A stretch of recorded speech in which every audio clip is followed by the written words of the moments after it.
Hello, everyone, and welcome to the Off Rift podcast. We're back covering week 4 here on episode 5 for the LCP season. I'm Mercury, once again joined by the waving Ben and Billy, who are fresh off their RuneScape grinds for the week, or probably still going to be going afterwards, based on what I've heard. Yeah, pretty safe bet, honestly. It never ends. Number go up. That's the one. Yeah. He's very, very excited to be here, as we can see. Ecstatic. Yeah, we got a lot to cover over the course of this week as we head into the playoffs. Some pretty sizable upsets, I would say, over the course of it all. Obviously, starting things out, I guess we can talk about the week's results. We can go team by team if people want, or we can always go in and out.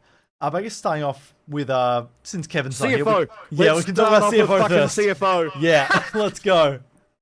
Probably the worst week in the org's LCP history, right? Jesus.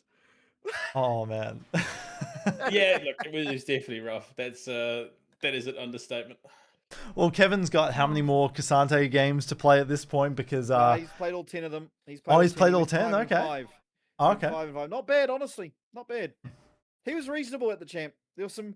I remember I was watching his stream, and there was one game where he was against a Kled, and I said, "Don't fight him until 6, and only fight him at 6 after you've dismounted him once." And he went up level 1 and died. So that sounds about right. Yep. Yeah.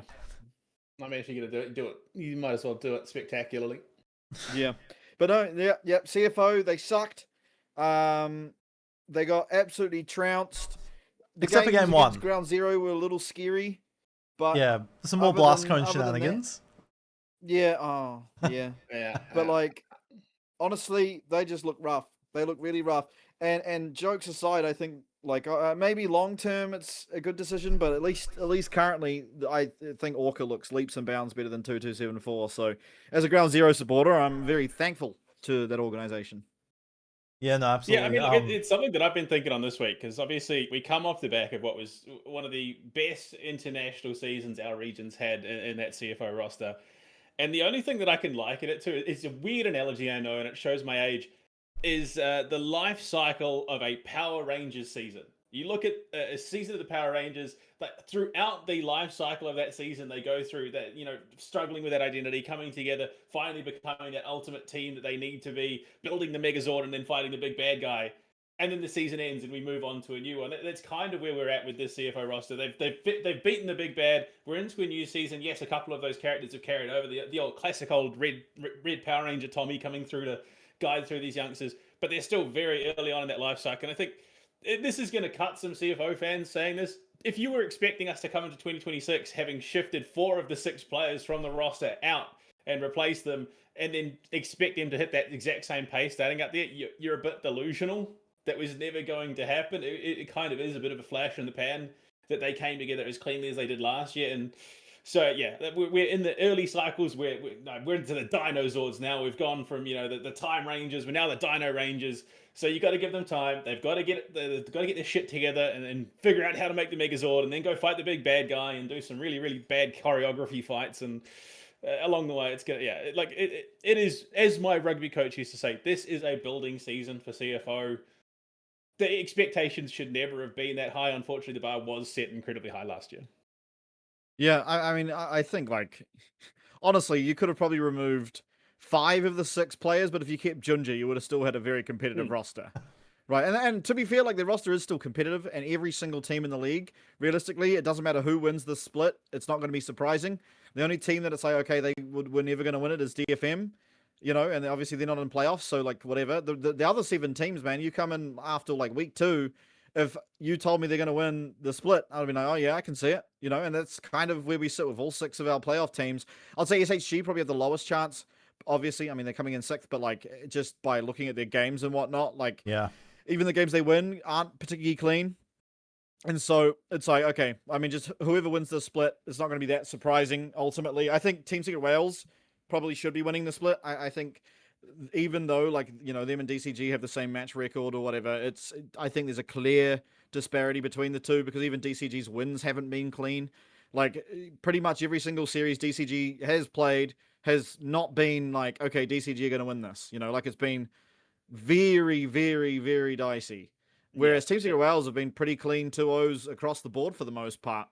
And so I think they are the clear front runners. But again, you get into playoffs, I think they're not front runners by a massive margin. Anyone can truly win the split. So it just goes to show, and like the games that we saw this weekend sort of prove it, right? There wasn't any series that I was like, wow, this was a clean series. They were all kind of, a little revolting in their own ways. Yeah. It's one of those, like, Artemis gone. So you're like, yeah, no, that clear-cut coin toss, it's the coin flip's no longer there. No, they've just replaced it with other coin flips. Like, there are just so many fights that are happening because there is no longer that Artemis. Teams just make it happen anyway. It's kind of been much the same, but also it feels like it's like that kid that doesn't quite know what to do with themselves to keep themselves entertained, so they just go and get in trouble, and that's like there's sort of this like lull period in the game. They need that dopamine hit. Yeah, there's nothing for us to do. Let's just go and scrap, and they do. No, I mean to play devil's advocate, DCG were the one team to take down Team Secret Wales this year so far. But I still have Team Secret Wales probably going the distance over the course of things, and obviously their first seed, so they get selection of their opponents going into round 2 as well. They've got that on their side. But they've looked pretty proficient on many different champions. Obviously, I think it's pronounced D-Ray is what we learned this weekend. Yeah. The Akali is looking good. Pun is looking like he's perhaps more than just a Volibear merchant. I mean, the Malphite game was pretty solid. Like, they've got a lot of tools at their disposal. Yeah. I mean, I think the Malphite game is kind of a weird one because, like, CFO mind controlled themselves into blind picking Nah. So it was like, okay, we're trying to stop him from picking Volibear. Malphite, perfectly strong champion. Obviously, we see it mostly in the jungle because it does struggle in the lane phase generally. But when you've blind picked Nah, a champion that can't really threaten the Malphite, you've just given him a free lane anyway.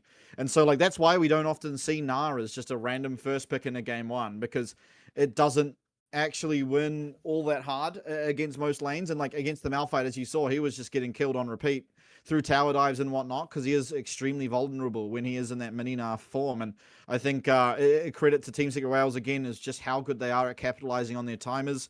They realize, Rest has lost Mega, we have an opportunity to dive him here with the Malphite, and they go and do it. And that's what they've been doing kind of the whole split. And I think it's the only team currently that actually looks like they've got things on the same page and are actually playing the game how it's meant to be. Yes, they did lose the series to DCG, but again, I think in general, besides that series, they've looked exceptionally clean. And so it's like, I think they are the front runners. They are Team Secret Wales though. They are prone to flipping games, and I'm not willing to be like, okay, they're clearly going to win, because again, they are not necessarily the most standard. They don't play the most standard League of Legends, and that can, fall victim to some interesting things. So it is interesting, obviously, how this team plays. I think they've kept a lot of what they did last year. It's a side grade in the support as far as I'm concerned. And thus, coming into the second best team, the best team has lost Junja and Hong Q. You're now the best team, and I think it makes sense. Absolutely. As we head towards more of these teams, doing a bit of a rapid fire round here, but we're going. I guess we can go with Ground Zero, right? Pretty rough start to both of their series. Was not an entirely fun watch overall, and like you said, a few kind of horrendous games. But Orca, I think, clearly picked up that player of the match in the MVK series. That was even the Poppy had like moments. You mean CFO? No, oh wait, no, who was up against? You mean SHG? Orca got it against CFO. I think the Nico game, the Seraphine game, I think that was the MVK series, right? Oh, maybe he got it both times then. Yeah, I think he got it both times. So he got both yeah, that like looked good at a lot of points. I think very heavily deserved that. But again, there's these mistakes that are probably going to get punished. However, their first round is a familiar opponent, so they will have a little bit of experience in their back pocket. Yeah, I mean, they lost both their first games off picking Bard. Like game on against CFO, they lost the game. It needs to go back in the kitchen, I think. The worst Bard portal I think I've ever seen in competitive League of Legends. And then the next one, he was just a complete... Yeah, he was just a complete passenger, did absolutely nothing the whole time, and he was like the crucial pick that needed to be the one doing things. And then that game against MVK, it was Yi Jung that tried to do anything at one point, and I mean, they were just too far behind. So, Yeah, I mean, obviously, Bard, a good champion. You have to be very good at Bard to make him a good champion. I don't think Orca is very good at Bard, so I think we put that one to the side. Because you can just play more standard stuff, have an easier time. Maybe it's slightly worse in theory, but if you can play it better, it's just going to be a better pick. And I do believe those two games essentially were almost solely lost off Bard.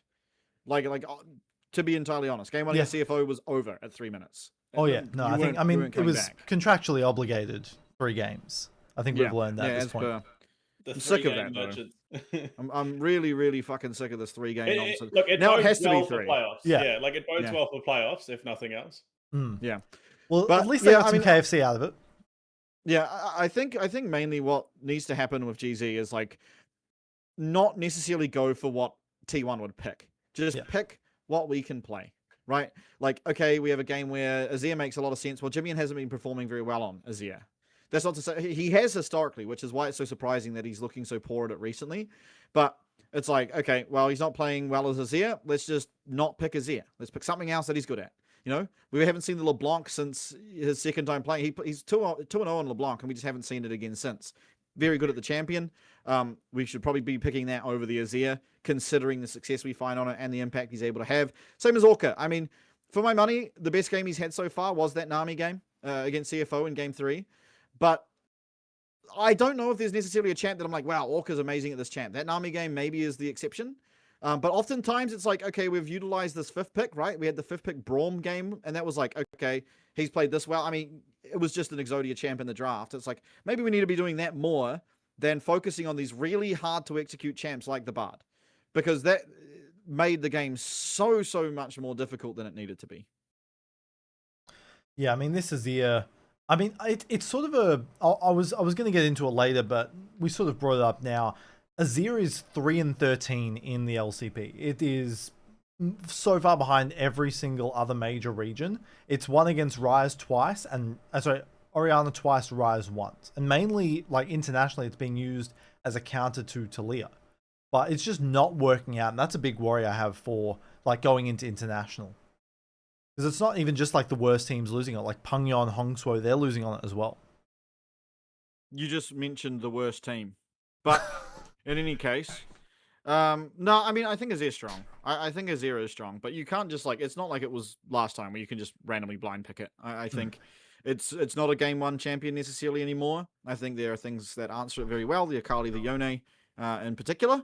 Talia typically is actually picked against the Azir. So I think maybe... we're reading that one the wrong way around, but Talia is usually picked into Azir because it stops a lot of what Azir likes to do. But I mean, right now, man, it's just like you look at the champs that are strong. It's like you've got the Akali and Yone, as I pointed out, but then there's like Orianna's strong. Ryze is probably the best champion on the patch. It's like, well, why would we be picking Azir when these things exist? Ryze, well, his only struggle is like, he's got a 74% win rate at the moment. Yeah, like, no, I know. Ryze absolutely is. You can ignore. There's been games. There's been games where people have first picked Azir when Ryze is open. It's like, what are we doing? Yeah, I'm not sure. I mean, I never look too much into win rates because, like, quite often you get the worst team in the series that have picked the champion and then they lose, and then it makes the champ's win rate look bad, but they probably could have picked anything and they'll still lose. And that happens globally, obviously. So win rates are quite often quite fake. So I tend to not pay too much attention to them. Obviously, there are outliers, like, you go to Worlds and Jarvan's 0-7, which Jarvan was a strong champion, but then people realize, oh, we can't just blue side first pick Jarvan every game because they pick mobility and we can't play against it. And I think similar thing will happen with Azir. Ryze is a champion that I think you don't really care. You can pick whenever, just because it is that strong. If you get to 3 items, you're going to be the strongest champion in the game. It's this actualizer item has made him a 1900s dictator. Like he actually just runs the rift. He just controls the rift entirely. It is outrageous how strong this champion is. And they buffed, they like slightly nerfed him, but buffed actualizer. Yeah. So I mean, they nerfed him to compensate, but it wasn't. No. It's like a net even, and so he's just still the best champion in the game. Absolutely. I guess going into more of the teams, we got Garm. I think Draktharr has had a pretty rough performance the past few series, especially culminating that like killless Aatrox game to cap things off. But I think it really has been over the course of this weekend, even in the wins, the Aress and Artemis show. Like they have been leaps and bounds ahead of the rest of the team. Yeah, I mean, but I that think was even true last year. Like, yeah. Aress was the one who dominated internationally. Emo struggled to match that on the international stage. And then Artemis just consistently in that bot lane has been doing a lot of the legwork. I mean, the surprising one to me is Kiaya hasn't been able to just run away with his lane as he did last year. There were so many times last year where he just was dead in the top lane. Like, very, very rarely did he like end even because he was just finding those opportunities to dominate. And he's felt quiet almost this year. Yeah, I mean, they're just playing differently with Draktharr than they did with Levy. Mm. Levy spent a lot of time to make sure Kiaya could thrive, which was a unique play style that pretty much only Garm did. And so they'll put resources into the top side, Kiaya would thrive. Now they're not doing that, and we're seeing that Kiaya maybe isn't going to be as dominant as he was, but like that's just natural due to how you're playing. Like a lot of priority around Garm is actually playing around what Draktharr wants to do, right? Like quite often lanes are having to leave lane to follow him for an invade or contest the scuttle crab or whatever it may be. And so a lot of Garm are playing around what the jungler wants to do now, whereas last time a lot of it was Levy playing around what the team wanted to do. So it's a very different style, and that's kind of where we see that Kiaya is not getting the same amount of effectiveness as he did last year. And also, like, the top lane pull had just gotten stronger. Because Evi's now performing like you'd expected him to last year. He's playing very, very well. And like, obviously, Yijang coming in is one of the best top laners in the pool. And I think actually maybe making a claim to be the best performer so far. In terms of the consistency throughout both the lane and team fighting, because I mean, he's had some rough Scion ults, but like I think that's the one thing you don't really care about as Scion, right? Like you have a rough Even Scion over ult, Pun. you're still Scion. Sorry? You'd have Yijang absolutely. over Pun? Okay. Yeah. Because I mean, Pun's had some standout games, but he hasn't been standout the whole time. Whereas I think Yijang, I would struggle to find a game where Yijang's looked bad. Even in the games that they've been completely like game one against MVK, for example. The whole team is just getting absolutely shit on, and Yijang's just like 0-0-0 and finds the one play that gets them the shutdown. You know, like this guy has been playing very, very well, even in games that are just completely lost. But anyway, I'm not saying he is. I'm saying he's definitely in the conversation for. I think the only other person I would actually have alongside him maybe would be Flauren. But the problem with Flauren is his laning's looked rough. I think Floren's team fighting's been really, really good, but his laning's been pretty rough. So, yeah, I don't know. That's like the hard thing for Kiaya is that top lane is really stacked now. I think last year AD carry was our best role. I think this year top's our best role. So things have just kind of swapped around, and it's been harder for Kiaya to shine, both in the team and just in the league in general. Yeah, absolutely. And I guess our final team that we're sort of going to recap for playoffs is Hawks, right? They scraped into playoffs ahead of MVK. Marble Thanks to GZ, was, mate. Yeah. They did well. They did well. I'll give him that. Marble was probably the most consistent player against Garm, even in that loss, which was it looked quite winnable. But they just weren't able to make it, like, actually materialize those wins. Yeah. Yeah, I mean, I think clearly the weakest team in playoffs, but you'd expect that being the 6th place team, right? I mean, that's kind of the whole point of that. But yeah, I mean, I think MVK is the better team. But like for example, SHD managed to beat GZ, but as we've all witnessed, Ground Zero have some games where they look really good and some games where they look absolutely atrocious, right? And so I think SHG kind of caught GZ on one of those days where they're not looking so good, and they were able to get the win. But I think like you replay that series like 10 more times, GZ are probably winning 9 of them. So it was kind of like, I think MVK actually is the better team out of the two, which bodes well for like, you know, myself as a GZ fan, obviously, as I want to see GZ do well. So having MVK just automatically not in there is a good thing for us. But I think they're going to struggle. I think they might just be eliminated after the first series, going up against Garm. I don't really foresee them a way that they win that series. Yeah, it's a rough climb ahead, that's for sure. But before we get into like our playoff matches and all that kind of stuff and our expectations, I wanted to like go over some takeaways that we've had from the regular season so far. Only, granted, it's only been 4 weeks of games. Yeah. But like, what are some big like takeaways both for internationally and for the rest of the domestic year that you guys have?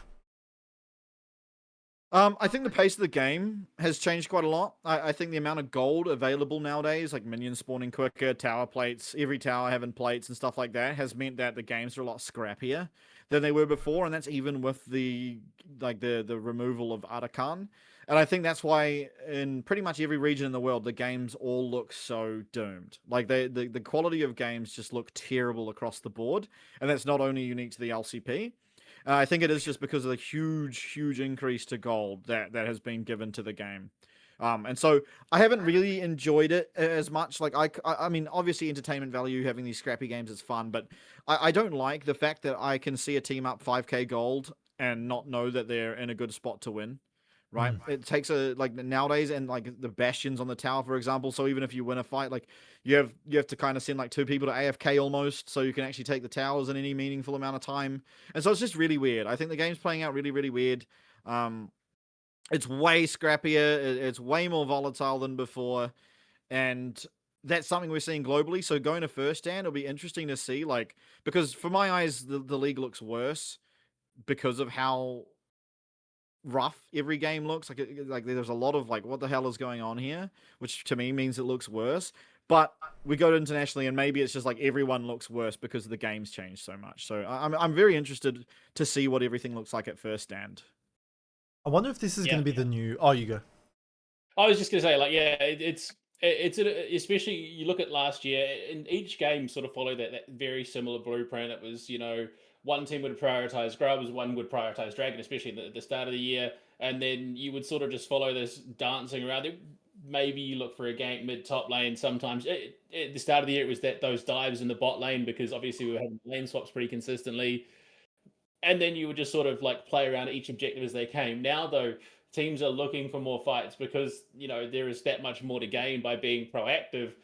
But unfortunately, they haven't quite cracked the code on how that proactivity is meant to look for it to be the most efficient. So it just ends up being a lot of slap fighting around the rift, and then nothing happens, or someone overcommits and finds himself too deep in the enemy jungle, gets collapsed on and dies. So it's, yeah. For LCP, I hope that the rest of the world hasn't got it sorted either. I hope we're all sort of just flailing in the dark like loose cannons. But I think realistically, this could be a bit of a wake up call for us, unfortunately. I agree. Yeah, it's gonna be tough to see. Like, obviously we've had like big meta shakeups in the past before, but usually there's been at least one region that's looked like pretty solid in the face of that, right? Obviously, when the vision changes happened all those years ago, the LPL sort of rose to dominance, and that was the start of their era. And obviously, teams like G2 as well were able to capitalize on that. But from what I've seen, and granted, I have a limited view of the other regions as well. Like you mentioned, they've sort of been falling into that same traps that we have. Although here it is, I think, more exacerbated. I'm not sure why. I wouldn't say that. I think from what because I've watched quite a bit of LEC for the first time, the split, and obviously I catch highlights of a lot of the LCK. I think every region looks about as rough as each other. Like, it is very common now to see a 10k gold lead be thrown, which is weird because that's never been a common. Like, it was a massive surprise when that would happen, and now it's like the 10th time it's happened in the split. It's like, okay, well, something's causing this. Right, it's too common for it to not be caused by something, and so yeah, I don't really know why, but like, I mean, ultimately we go to first stand. Korea's probably going to win it, like, it's whatever. They have the best players, they just do, so they're probably going to win it. But then it's like, okay, well, what does every other region look like, right? And it's like that's kind of the question. As sad as it is to say, like, I wish it could be like a conversation where, wow, who's going to come into this international winning it? It's like, okay, well, whoever comes from LCK, there's 2 teams, one of them is going to win. And then it's like, can we beat the other one? Or like, can we, come third or whatever it is? But yeah, I don't know. The game is just messy. The game is just very messy. And there are some very clear outliers when it comes to champions as to what is strong, which makes it even worse because only one team gets to utilize them. This is one thing that I've always disliked about Fearless, is you don't actually get to work out kind of the relative strength of the players, right? Like in the games gone past, you'd get like, I mean, an example, let's say we got rookies LeBlanc against Faker's Ari. They're both very good at both champions. So it's like, okay, well, game 1 you get rookie on the LeBlanc, and then game 2 you get Faker on the LeBlanc, and it's like, okay, now you get to work out who's really mastered this matchup, which you don't get anymore. You just get one team's got Rise, they get a free win in the series, and then, okay, now we're playing from, we'll see if we can win the next one. Would you prefer Fearless to be like just for their team? You reckon then, or like what I do you would think the rather fix just is? no. I don't mind Fearless from an entertainment standpoint, but I think for competitiveness, Fearless doesn't make sense. Yeah, it's a band-aid. I think, well, yeah. I mean, kind of. I think like if you want games to be as competitive as possible, like if you want Game 5 of World Championships to be the most competitive they can be, you shouldn't be limited on what you can pick. Yeah. No, I I think reckon we that's- go best of fives, fearless draft, and then just blind pick for Game 5, just to throw a real spin. Oh, like the old Back to school the OGN OGN? days. Yeah. Let's just make it as hectic as possible. Well, that's Oh, how yeah. you get things like the Z versus Z, right? Like you Yeah. actually get some hype moments out of that kind of stuff. Yeah, I guess. Yeah, Yeah, I mean that's always going to be how do we innovate from here? Because fearless draft was a pretty big innovation going into last year. It did shake things up quite significantly, but now we're hitting that point where it's quite obvious you can't continue with this same pattern because it does shift things so dramatically and does again reach sort of a similar peak of stagnation that we were hitting before we sort of headed into fearless draft. You get the same stagnation. You just don't get the same champion like game after game, but instead you get the same 30 champions. Yeah, it's literally instead of it being just the same champion every game, it's the same roster of champions just played in a slightly different order. Yeah, and that's what it's been since it began, and that's what it'll always be, and it's always just going to be what is strongest on the patch. So I don't know. I don't feel like I'm seeing that much of a variety of champs. I feel like I'm seeing the same variety of champs. In fact, I think not fearless actually leads to more innovation because there becomes very clearly what people want to play, and you're knowing pretty much what they're going to play because nothing's been removed from fearless, and so you can create some niche pick that's really good against that specifically. I throw my mind back to I think it was season 5 MSI where in game 5 Fake is unbeaten. LeBlanc comes out Morgana into it. They counter it with Morgana. Yeah, exactly. And it's like, well, you can have those cool things when it's not fearless. And it might be uncommon, but it's uncommon nowadays still to see niche picks. I'm not seeing niche picks all that often, almost never. And the niche picks, maybe will come in the best of 5s, but that's less, we're being innovative. That's more, holy shit, we've run out of champs. Yeah. It's like, we're literally, where do we go from here? Because the bottom's fallen out and there's not really much left down in the cavern. Yeah. Is it safe to say, I mean, I've sort of been on the train of like champion flexibility and all that kind of stuff for years now. And I've sort of found that, Fearless isn't the best solution to this at all.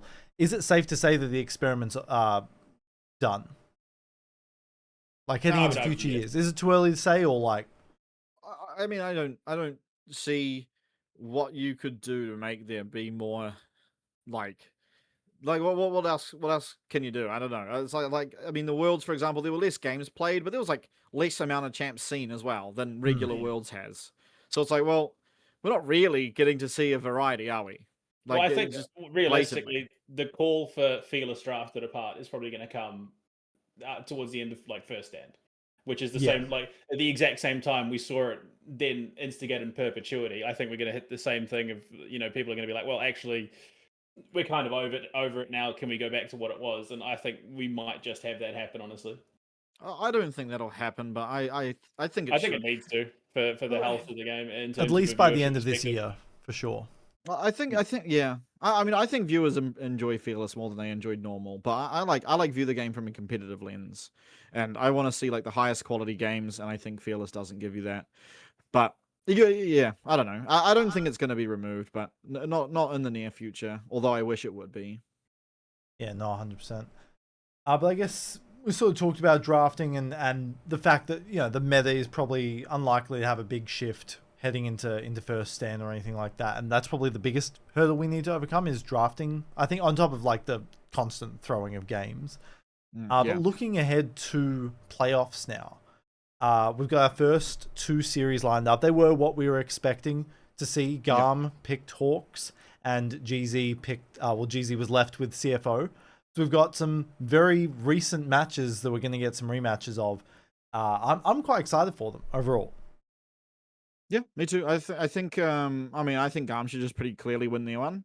But then I actually like obviously I want GZ to win, but I don't know. It's too close to call. Like honestly, 5 games. They're going to throw. Well, I mean, it's just impossible to know. It just truly is completely impossible to know.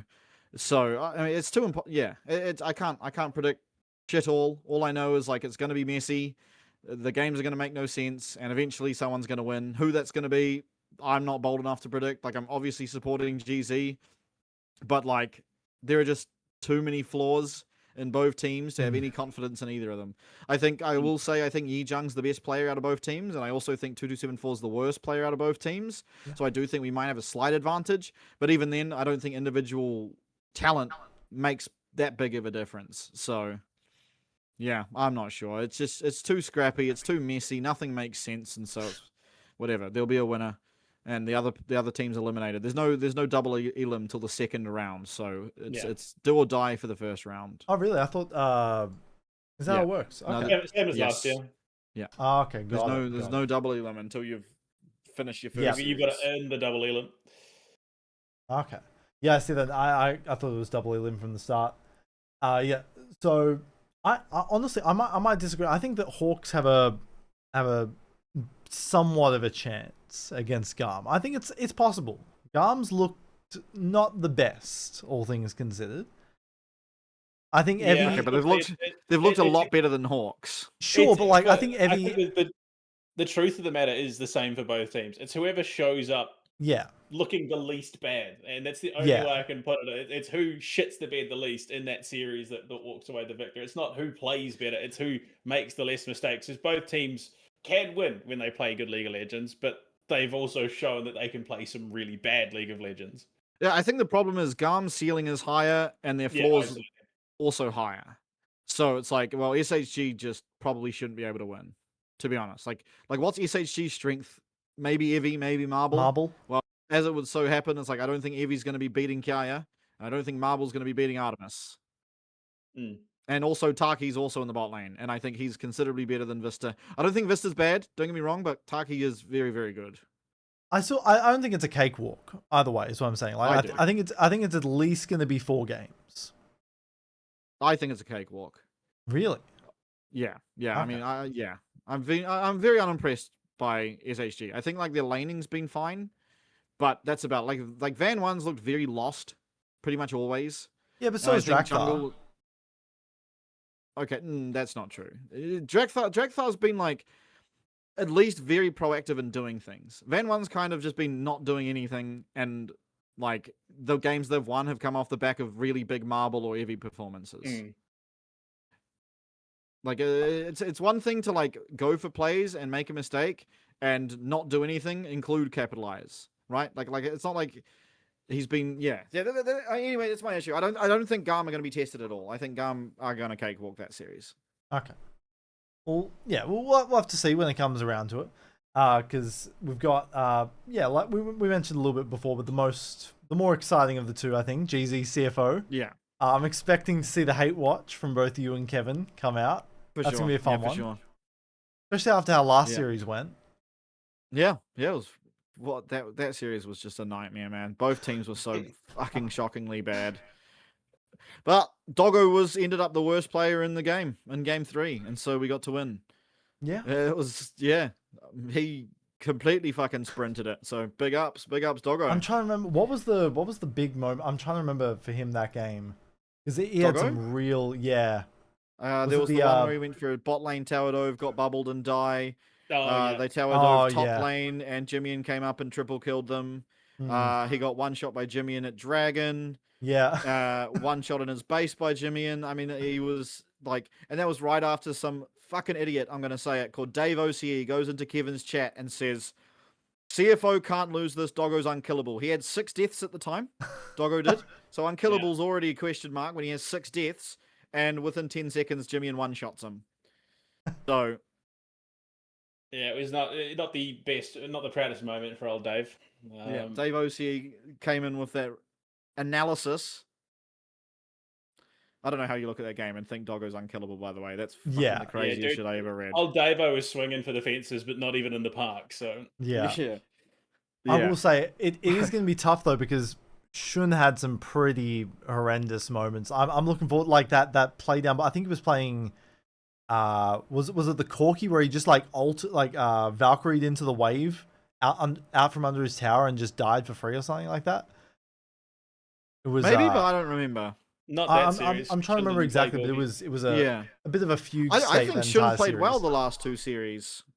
Yeah, no, the last two series, I think he played well. I think his worst game was when he blast coned in the middle of three people versus DFM. But other than that, I mean, like since that, I think he's played really well. I think against CFO, even in the game they lost, he was doing well. I mean, that game was just fucked because of Orca, and he still won. Like he still did well himself. And then games 2 and 3, he did really well. The same also can be said for the MVK series. I think Shun was a very standout performer there. Obviously, the Varus in bot lane in game 3. Yeah, was. yeah, And that Varus was crazy. yeah, I'll give him that. Yeah, I think Yeah, Shun played well this weekend. I don't think he's played well all split, but this weekend he has played very well. So it's like a pretty big confidence booster.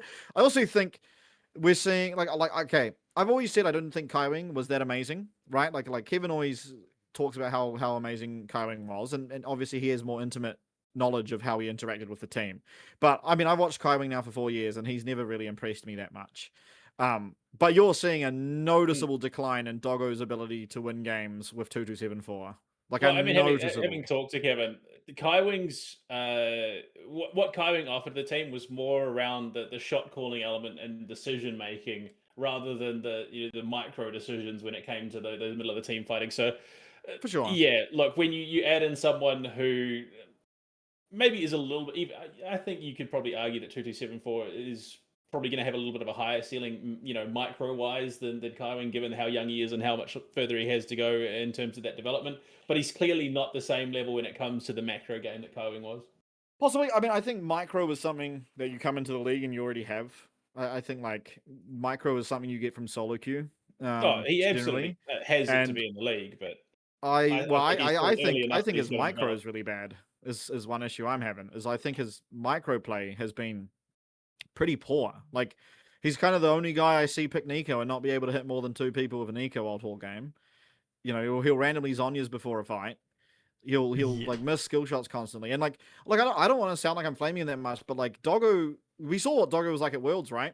This guy's now going like just absolutely sprinting it. Just absolutely sprinting it at times. And it's like I don't think it's all 2274's fault, don't get me wrong, but I think there needs to be a level of stability in the bot lane that Kaiwing did at least offer. Yeah. That right now is not happening because we didn't see Doggo go 0-6 or 0-7. Oh no, sorry, he didn't go 0. But we didn't see Doggo have 7 deaths outside of their 1 series loss last year, and we've seen him die a lot, multiple times already in 1 split. So something's up, and maybe it's because Junja's not there. Like honestly, maybe it is. Maybe it's like what Junja was able to offer in the jungle is something that their bot lane is struggling to. Or like Doggo's struggling to recustomize himself to Shadow, who in my view plays a little bit more selfishly than Junja. It's like, but I don't know. Doggo was clearly a world-class AD carry at Worlds, and he's not looking like that right now. How do they recover, do you think? Obviously, you're probably hoping not this series, so that GZ beats them. But I think like long-term, looking forward into Split 2 and 3, is it potentially replacing 2274 with a more veteran support of which there aren't too many in the league though? No, honestly, I'm the thing I'm most unhappy about is that they picked up 2 imports. To be honest, like this is an org that spouted about developing talent or like supporting the region. And don't get me wrong, they absolutely do, and they'll have another academy team this year almost certainly and whatnot. But I think like we've added a guy from LCK Challenges over potential mid laners that already are in the ecosystem. Like there's 1116, there's like Pretender, like these. Sorry? Joker Han as well. I think he was the CFO Academy mid laner. Yeah, okay. I'm not him. I'm talking about like ones that are already established. So like 1116 or Pretender or like, these people that are very, very good mid laners. Because Pangeon hasn't impressed me at all either. So it's like, we may as well have just gotten a guy from our region that we're not then going to have to try and battle with language differences. Because that's like the one thing they keep talking about is that they're having communication issues. Yeah. And you're going to get that when you pick up a Korean that doesn't speak Mandarin. So, yeah, that's the thing that upsets me most. I think like 2274, it's his first split. It's like obviously we gave leeway to Hongkyu for his first split because he looked pretty rough in like the first split of last year. But he didn't look this rough is the difference. Like there is a noticeable difference where like Honkyu's mistakes was occasionally getting caught out in the side lane. Whereas like, with 2274, we're seeing him miss like every single ability in a team fight, or like uses Zhonya's at the wrong time, or just things that are actually having very, very big implications on the game. And I mean, like game 2 against GZ is the best example of this. Like he randomly walks up to Orca on Braum, starts dancing with him, and then just dies, and the game like explodes on the spot. It's Yeah. like okay, what was the point in that? Like actually, what was the thought process of Ral, who needed to back, stopping Braum from backing, and then dying because Lucian hadn't backed yet for no reason? These things are a big issue, and they're game determining, which is the difference between 2274 and Hongqiu in their like first splits is like Hongqiu wasn't causing that big of an issue. Yeah, but the question that you then ask is, this is an org that has talked about talent development and pulling players in the region they believe can find success. Is there enough faith in 2274 that they're willing to give him a bit of a break and say, look, he's young, he's made some dumb calls throughout the split, but if he's got the skill, it's one of my biggest criticisms that I've had working in esports across different titles. The willingness to just completely cast aside someone who makes 1 or 2 mistakes and in favor of someone else who then ultimately just doesn't work out, when in reality, if they just stuck it out, worked on the issues rather than just being petty and vindictive and not talking about it. So I think personally, obviously it's not my call, it's CFO's call. Ultimately, at the end of the day, if they say that, well, 2274 isn't what we wanted him to be at the end of the split, they then decide to go a different direction. They're well entitled to that. But I think if there is the potential for him to really be a contributing member of this team, to find success, to contribute to CFO returning to a form that they found last year, absolutely invest that time. Again, I think these young players, a lot of the problems come down to a little bit of maturity. They a little bit of whatever it is, that the folly of youth, I suppose you call it. They make some dumb decisions, they then get in their own head, and it can be a career ender. But I think they need someone with that hand on the shoulders to sort of guide them through. And last year, that was very clearly Junja for Hongqiu. He was the one sort of there in the back pocket, making sure that this young mid laner, who very clearly would have had a bit of a target on his back coming in at such a young age, was able to weather that storm. And unfortunately, there just isn't quite that same level of person on the CFO roster. Yeah, I mean, I think unfortunately for them, it's like the cards on the table now, right? They allowed GZ to have Orca and kept 2274, so they're kind of like they're gonna kind of have to stick with that. But I think the big issue is there's no reason why they couldn't have kept 2274 in their ecosystem by having him on the academy team. Because to be entirely honest, I don't actually think he's ready for the LCP. I think when you've got a player, and like this isn't to say in the future he might not learn, but you can still learn in the LCP. The LCP is still very, very capable competition. I mean, DCG came from the LCP, right? And now they're second place. It's not like the PCS. Sorry, yeah, the PCS is not like a slouch in terms of the talent that's in there. I think it would have done well for him to spend some more time there and develop, because ultimately, you look at his PCS stats. He was going 0-12, 0-16. Like he was dropping some horrendous scorelines in the PCS, which to me means, okay, well, this guy just simply is not ready for the LCP, which is even harder. Like imagine you're going from beating like people that no one's ever heard of before, that are just like random solo queue supports. You're like losing to them, and now you're going up against like Alio, Taki, like obviously there's more names. Shalcy's probably the biggest one. It's like, yeah, how there's are you, Koala as well. No, I'm talking about in the LCP. Oh, in the LCP, sorry, yeah, not the PCS. Yeah. Yeah, like you've gone from beating random solo queue supports to having to go up against, like, yeah, as I said, like Taki, Alio, Shalcy, and whatever, etc., etc. It's like, okay, well, that's a massive jump to be making when you're already not looking like you're doing that well in the PCS, personally. So, I'm not sure. I think he would have done well to spend a little bit more time in the amateur to try and work out those errors. Especially if they're bringing him in at a time where they're having communication issues as a support. That's going to be a really, really tough time to try and fit in. But obviously his issues, from my eyes, stem more than just communication. It's like there are micro issues that are happening that are game defining. So yeah, I'm not sure. They're gonna stick with him, which I think is good. Like I don't think you want to get rid of him now, but it's like this guy probably wasn't ready when he got brought in. He wasn't like Hongqiu. He just wasn't. So, do you not see the parallel? Do you not for yourself at least see any parallels between that and Pun? Because we saw some pretty egregious stuff when Pun first stepped into the LCP.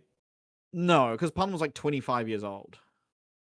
So Pun has spent a lot of time in the VCS. He wasn't coming in as like a 17-year-old that spent 1 year in amateur. So for him, he was coming in at the tail end of the year, where it's like, okay, everyone's had their time to mesh, and now you've brought in another top laner. So his transition in was a much more difficult time to bring someone in versus at the very start of the year, I think. And honestly, even then, Pun was like fine in team fights. It was again like laning issues, right? And now he's kind of avoiding playing lanes that have a worked out trading pattern or a worked out lane phase, right? He's playing shit like Volibear and Malphite, and it works really, really well for him, and it works really, really well for Team Secret Wales. So I don't even know if Pun's issues in the lane have necessarily been fixed, but they've found a way around it that works exceptionally well, and again, credit to them. They should stick to it. And I think more teams should look at that as an example of what they can actually do to circumvent some of the issues they're finding. I think Ground Zero do it pretty well with Orca as well, like picking stuff like the Seraphine. No one else has been doing it. I think it works really well for them. I think there were some learning curves in the first 2 games that they lost, where it's like, okay, we probably need to protect this lane a bit because they want to be at the tower. But, they did it really well against MVK, and I think that's like a good sign. It's a sign of things to come in towards the playoffs. But speaking further in towards those playoffs as well, Team Secret Wales, they get pick selection of their opponent. They're probably going to go for the winner of GZ CFO, I imagine. I can't see them picking Garm. I think that might be the stronger of the 2 opponents. And then DCG versus Garm is probably likely for second round then as well. I don't know, actually. Because recently, right? I mean, GZ have won their last 3 in a row. So it's like, and it's not like they didn't win their last 3 in a row against bad teams. They beat CFO and I mean MVK and CFO, which I think are pretty decent teams. And Garm have been on a downward trajectory. Like, they've lost most of their recent games. I don't know who they'll pick, is basically what I'm saying. I think it's too hard to suggest they'll pick the winner of CFO versus GZ, because I think traditionally you'd look at the PCS teams as the higher quality teams.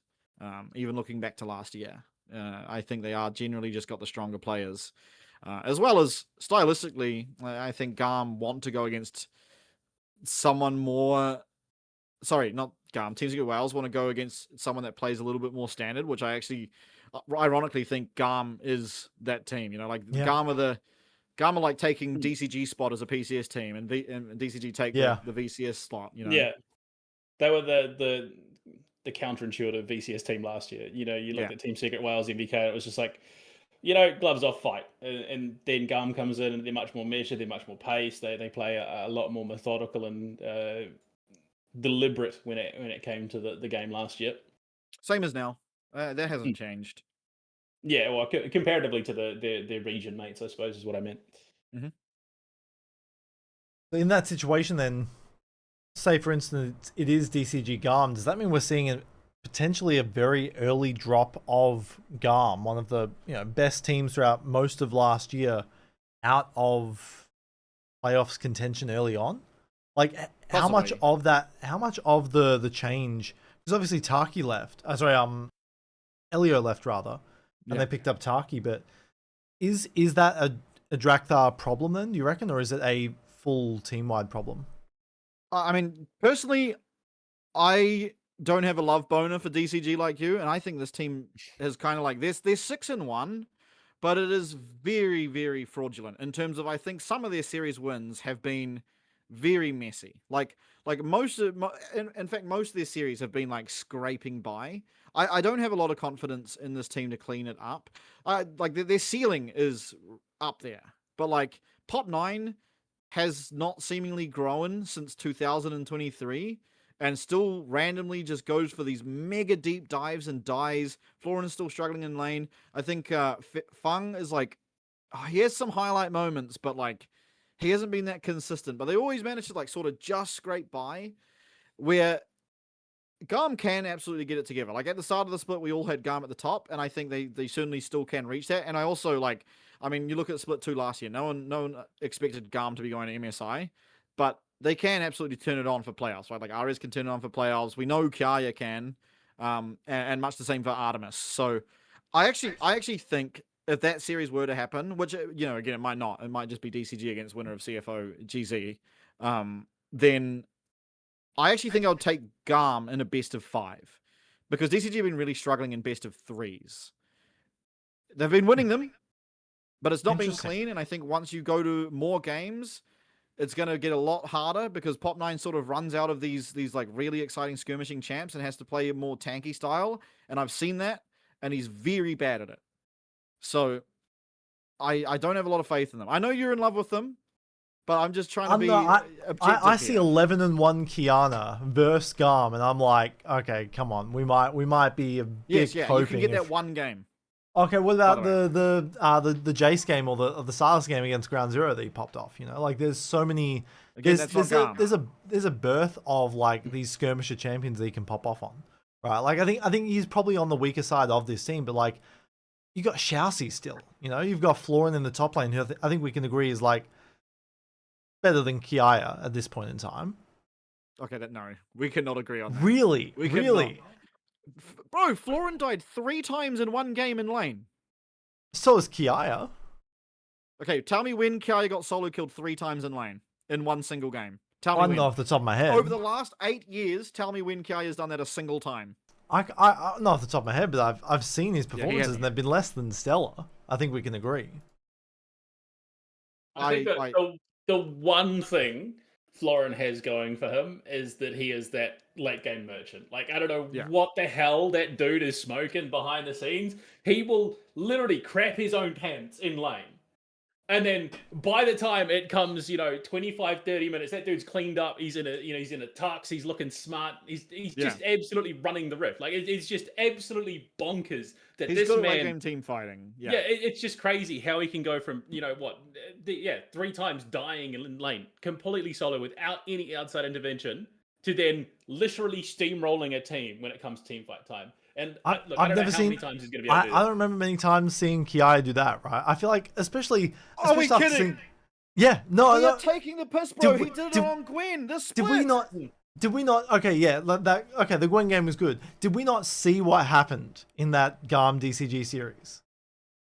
Flauren dog walked him with Scion into Renekton. It's a good Scion matchup, bro. We need to learn the He game. went 0-4 that series. 0-4-0. He did nothing. He was sorry. invisible. I'm like, we have to learn League of Legends. We have to learn League of Legends and how top lane works. No, I'm sorry. Look, your team is losing, I get and you're Renekton into Scion. You are going to get dog walked. I know, but have like, you played Renekton from behind? It's impossible. It's no, fucked. but he's played. Come on, he's had some pretty bad games. His Ambassador game, his Zahen game. That doesn't mean Flauren hasn't. No, of course, but I think Flauren has so far shown higher highs than Kiaya. I think we can agree. If you are relying on Flauren to turn into that late game team fighting monster that he's done, we don't have to because you've got Hongswell as well. I think relying on if your strategy is throw Flauren to the wolves and just hope that he pulls his shit together come team fight time, you're not having a great playoffs run. I'm Mercury, sorry. man, you're coping harder for this team than I cope for GZ. No. I'm sorry. Flauren has not been coping. better than Kiaya. Flauren's been playing on a team that's been winning more than Kiaya. It is so much easier. Like, okay, really good example. Look at Gumayushi. How good did he look on T1? How good did he look on HLE? It's very easy to look good on a team that's winning. He's only played 5 series on HLE. And how have they looked? They're 2 and 3. Yeah. How has he looked? This guy's avoiding the fucking question. Okay. He's looked alright. He hasn't looked like T1 level. Let's put it this way. It feels almost similar to the whole rest versus driver argument. It's not that amazing to play on a champion that you're meant to do well on. Like, if you were playing on a champion that's meant to do well on lane and survive and get to the late game, that's perfectly fine. That's rest. He does his job, gets to the late game. That's where he's meant to sort of do his thing. Mm-hmm. It's a very different story to pop off at a champion that's not meant to pop off, like Driver on Scion. Like, they're 2 very drastically different situations. Kiaya has consistently, for my money, been one of the best top laners in the LCP. So Flauren coming in as a rookie, he's punching well above his weight. And I did say, yes, Kiaya has had a bit of a quiet split, but that's not because Kiaya's dipped in his performance or anything. It's like Ben said, the way that Garm is approaching the game has changed. And it's less Kiaya-centric, and it's less about getting him into this absolute snowball that he can be in the top lane. Kiaya is just better. I'm sorry. Like, Yeah. as a The VCS one shill, thing- I am a VCS diehard. And even taking that out of the whole thing, Flauren, hey, look, I can't. I'm a PCS shill. I'm a PCS shill, and objectively, I'm never going to give you that Flauren's been playing better than Kiaya. Flauren's been on a team that's winning more than Kiaya. You were describing this matchup like it's Jake Paul versus current day Mike Tyson, when in reality it's Jake Paul versus peak Mike Tyson. I know, man. Yeah. I look, beyond just my love for Deep Cross Gaming, beyond just that, I think they look better, right? I take Xiaoxi over Taki every day of the week currently, right? I take Hongswo over Aress. That's it. I take Hongswo over Aress. I'm sorry. That is pure gimmick factor in that Xiaoxi popped off when it comes to hook champions. Yeah. No, I agree. It's not even just the hook champion. The Blitzcrank looks amazing, but it's not even just the hook champion. I put it hands down. Taki was the best support in the LCP last year. Yeah, no, for sure. Yeah, and Split 3. I think not the whole year, but yeah, definitely Split 3.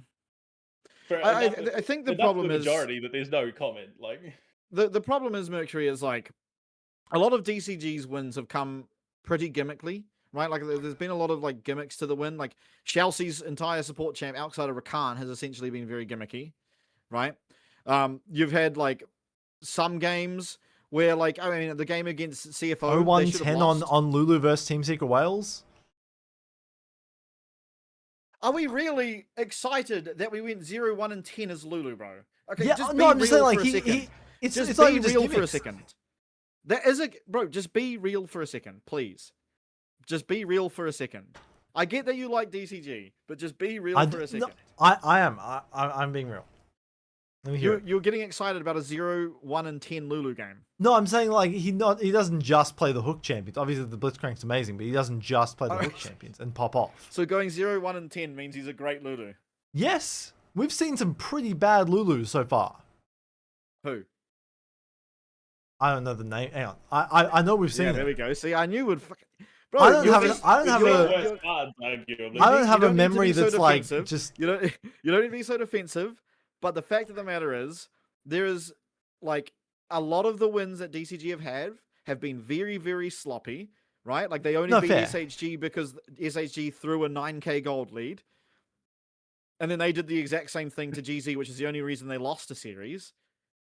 And I mean, it's just, that is the nature of it. They're also just a coin flippy team. Like the best parallel I can make to them is MVK. Because they are very, very coin flippy in how they play League of Legends. They just like fight absolutely everything, never don't fight it. And that is just something that always has happened with Pop9. That's how Pop9's always played the game. Yeah. And when it comes down to playoffs, teams play a lot differently. Like teams are much less willing to handshake these like chaotic, no like meaningless fights. And they're much more reserved and much safer in how they approach the game. And I think we saw MVK get punished for that last year in both the playoffs they got to, and I think we saw Team Secret Wales get punished for it outside of the last split where they stopped playing that way in the playoffs. And I think we'll continue to see teams get punished by it because ultimately the game does change when you make playoffs. Teams are not so willing to risk things because the games just have that higher of meaning. Like losing a game in playoffs means a lot more than losing a regular season game, especially when it comes down to like the implications of making first stand or not. So I don't think that DCG are going to be able to get away with playing the way they did. And like, I do think they have some weaknesses in lane. I think the only person who hasn't looked weak in lane is Hongshuo. I think Flauren's looked really weak in lane, but he's very good at team fighting. Don't get me wrong. They're all very good at team fighting.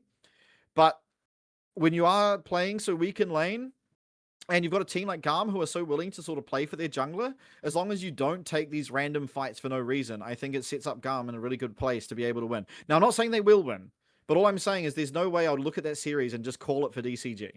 Really? Okay.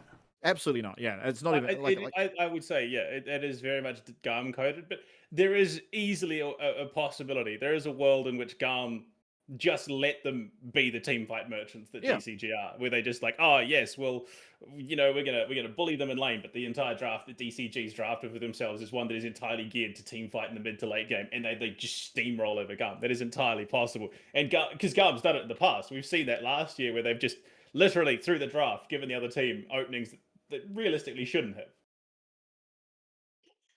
We'll have to agree to disagree on that because I'm still like even beyond my respect and what support for the team. Beyond even that, I think that they will take the series. I think it's gonna be close. I can't expect it to be a 3-0 either direction. Yeah, no, but, absolutely not. And especially as we head into because obviously Fearless changes even more once it comes to the BO5s, right? So you've got that to account for as well. And this is the first time we're seeing this new meta in that best of 5 scenario as well. Yeah. I mean, in terms of champions, meta hasn't changed that much outside of obviously Rise being ridiculous. But like a lot of the champs we're seeing now are the same champs we kind of saw at Worlds, with maybe a higher priority on things like Lulu. But other than that, it's mostly the same. But yeah, I mean, best of 5 is always interesting because you get to find out depth of pool, right? Like I as I said before, I don't think DCG have really shown a huge depth in their pool. Like obviously Hongsho has, he's played quite a lot of champions. But outside of that, like Pop9, he's been pretty reliant on just these skirmishing junglers. And I mean, that's historically what he's been good at. So like it is a place that you can definitely target.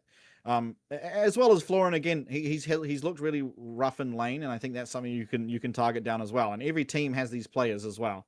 Like Ground Zero, I mean, what is Shun going to look like outside of these sort of engage-based AD carries, right? He's had a really good Yunara game, he's had a good Kai'Sa game, but other than that, it's been a lot of Aress, a lot of Ashe. And so it's like, okay, when you get to these best of 5s, you really get tested of what you have further down the line. And I think obviously some of the players we saw last year, we don't have any concerns over, right? Like Team Secret Wales, there's no concerns. We saw them all of last year. We know who is going to be good and who is going to be bad in those best of 5s with teams like that. But I think for the newcomers like DCG, like Ground Zero, it is going to be very interesting. I mean, Jimmy as well, right? He never made a best of 5. So like you get to him, you get to a game 5. Like, what are we picking at that point? Oh, yeah, one. Yeah, he did. That is true. So, but like it gets interesting, like when you have to start going further down the pool on these players you haven't seen need to do that, because then you really get tested as to your creativity as a coach to be able to conduct the conversation of what should be picked that makes sense.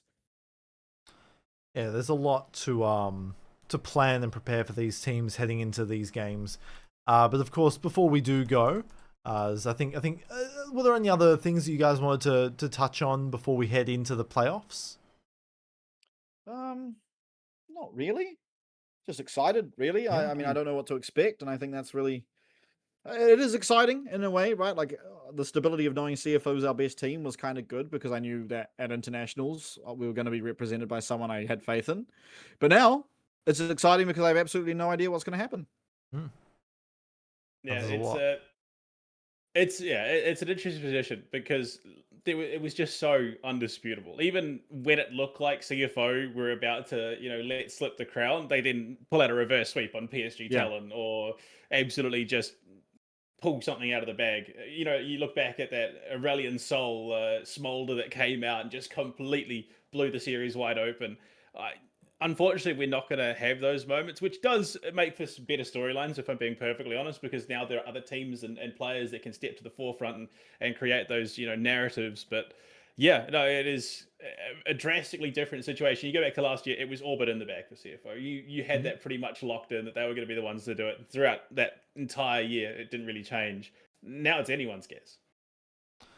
Absolutely a lot on the line this week. And then obviously there's going to be that week break before the finals, so seems like even more time to prepare for this for these series. But we start early this week. We got 4 series, only 1 series a day for this week. So I believe it is I think it's Hawks versus Garm first round, so Thursday, and then Friday will be that GZ CFO series again, 1 week apart even still. So. No, I'm excited for both of them. And then obviously, Ben will be covering it. I'll be covering it. Kevin will be hate watching for a moment. I reckon. We'll have to get some other guests on the co-streams as well. I've got a few ideas, and I'm sure you have as well. Absolutely, I've got this all locked down for sure. Yeah. I can't wait to see you boot up the stream, Billy. I'm still waiting to get perms back. Like I haven't heard from anyone. It's ridiculous. Oh no, we'll have to get you the contact or something. I'm gonna go talk to Mr. Riot and get him to sort me out. John Riot. I went to school with his son. No, it should be pretty exciting though, across the board, and of course we'll be covering it every step of the way, and we'll be back next week as well. So stay tuned for that. But from all of us here, have a good one, everyone, and we'll see you then.